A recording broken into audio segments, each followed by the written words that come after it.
Hello friends, అందరు ఎలా ఉన్నారు? ఈరోజు అయితే సోలు నాటడానికి అయితే మా అన్న వాళ్ళు దున్నుతుంటే నేనైతే వెనక గడ్డి అయితే తీసి జల్లుతున్నాను. గడ్డి తీస్తున్న సమయంలో అయితే పాము గుడ్లు అయితే కనిపించాయి. అవి అయితే తీసి పక్కన అయితే పెట్టేశాను. వర్షం అయితే మళ్ళీ మొదలైంది. దున్నడం ఆపేసి మా అన్న వాళ్ళు అయితే అలా నిల్చొని ఉన్నారు. వర్షం అయితే ఈసారి చాలా గట్టిగా కురిసింది. అప్పుడే మా అమ్మ వాళ్ళు అయితే ఆకును తీసుకొచ్చారు. ఆకునైతే కిందకి దించి గడ్డినైతే తీయడం మొదలుపెట్టారు.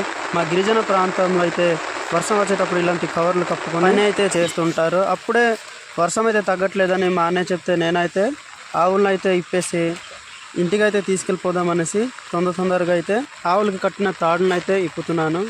వర్షం అయితే ఈసారి తగ్గేలా లేదనేసి మేమైతే ఆవుల్ని ఇంటికి తీసుకెళ్ళి మళ్ళీ తగ్గాక వద్దామనేసి మా అన్నయ్య వాళ్ళు చెప్పారు. అందుకే నేనైతే తొందరగా విప్పేసి ఆవులను అయితే తీసుకెళ్ళిపోతున్నాను. ఇదైతే వర్రి గడ్డి.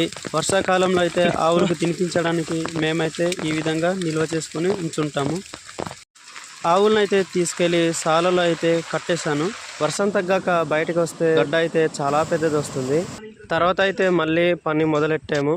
అలాగే గుంతలకి అయితే DF యూరియా కలిపి మందైతే వేసాము, ఎందుకంటే మొక్కకి బలంగా ఉంటుంది. ఇదే అండి ఆకు, చూడండి చాలా చక్కగా. గుంతకైతే ఒక్కొక్క మొక్కని ఈ విధంగా పంచుకోవాలి.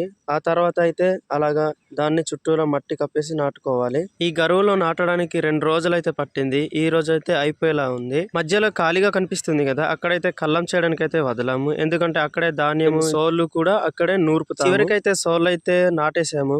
ఇంకా మా వీడియోని లైక్ చేయకపోతే లైక్ చేసి సబ్స్క్రైబ్ చేసుకోండి.